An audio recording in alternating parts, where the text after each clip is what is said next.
Okay, part two. I'm not sure where it cut off, so I'm just going to shout it out.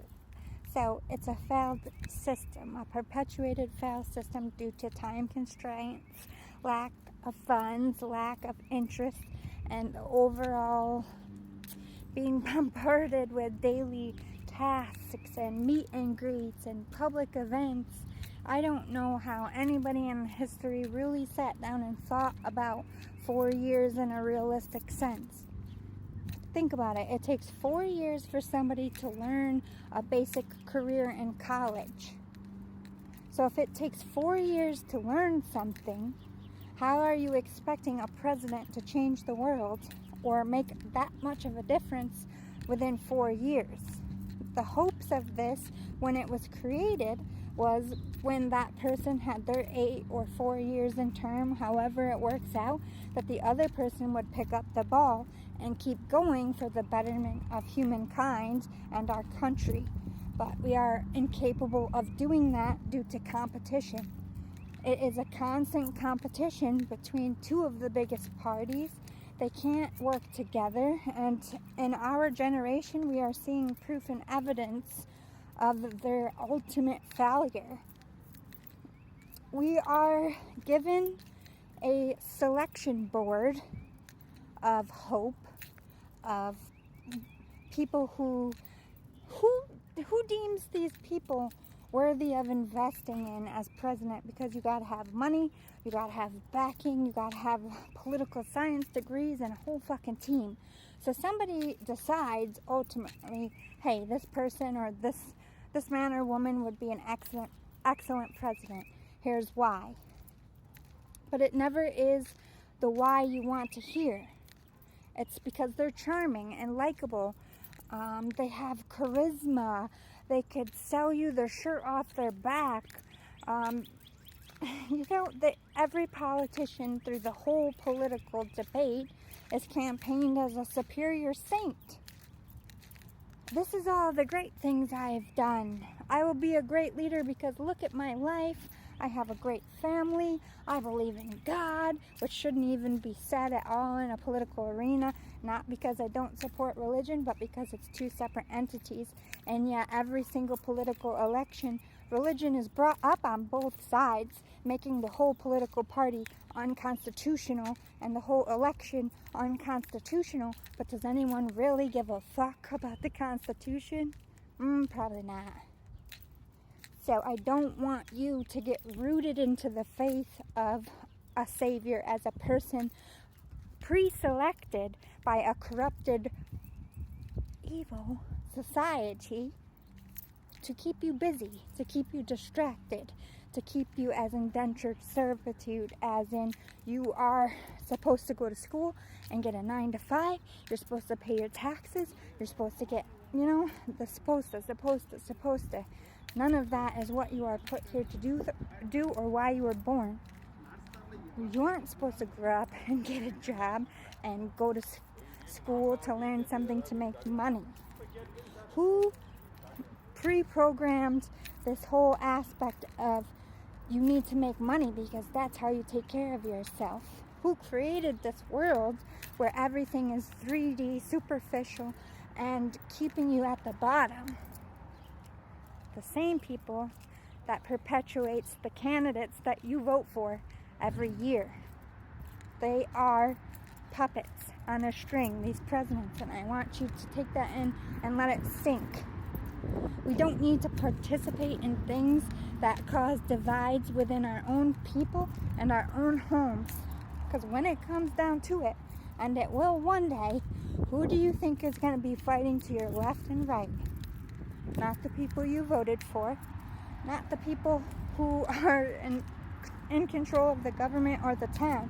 You're going to be fighting with your brother and sister, aunt, uncles when it's go time, because one day it will come when the people have to stand back up to the government and take back what is ours.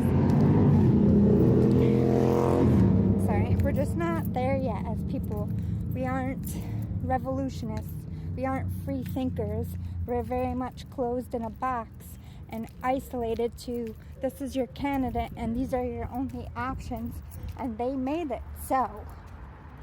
They put you in a box, and slowly and surely, one election failure at a time, whether it's cheating with the votes, whether it's arguing on TV, whether it's getting nothing done, they're being exposed for the corrupted mishap and the corrupted lies they have spoon-fed for generations.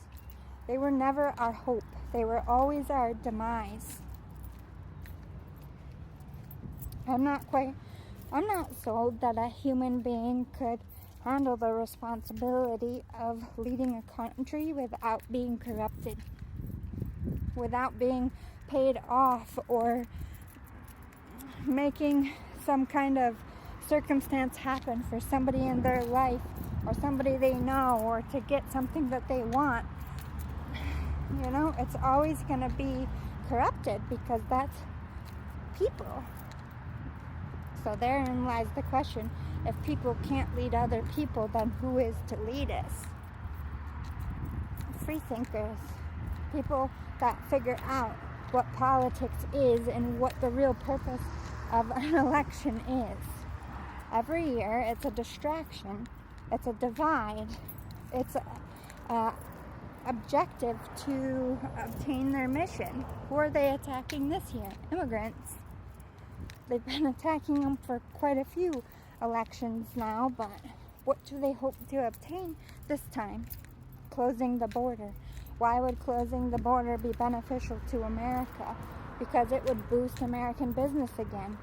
It would stop countries from hiring foreigners outside for cheaper labor, or it would stop, they have objectives and everything, but at the end of the day, our country was built on difference and multiple cultures, so closing the border would in fact then be unconstitutional.